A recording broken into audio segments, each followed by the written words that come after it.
Hello guys, तो सनसनी खबर आ रही है कि ट्रंप ने 100% टैरिफ डाल दिया है फार्मा कंपनियों पे। तो क्या करना चाहिए? कूद जाना चाहिए?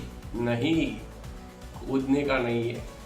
हमें समझना है कि इसका एक्चुअल इफेक्ट क्या क्या पड़ेगा। जैसे कि हमारी मेजोरिटी कंपनियां जेनेरिक फार्मास्यूटिकल्स एक्सपोर्ट करती है, ब्रांडेड फार्मास्यूटिकल्स बहुत ही कम एक्सपोर्ट करती है, तो इतना इफेक्ट नहीं आ सकता है।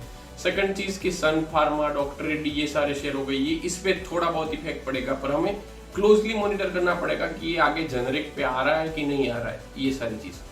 And the second thing, Nifty pharma इस खबर पर 2% गिर चुका है। अब निफ्टी फार्मा पूरा आंखें लगाकर बैठा है वॉल स्ट्रीट पे और वॉशिंगटन पे कि भाई उधर से अभी क्या न्यूज आती है। So this is all about Nifty pharma and all news about tariff. So at the end इतना ही कहना चाहूंगा कि आत्मनिर्भर बने ताकि कोई हमको दबा ना सके।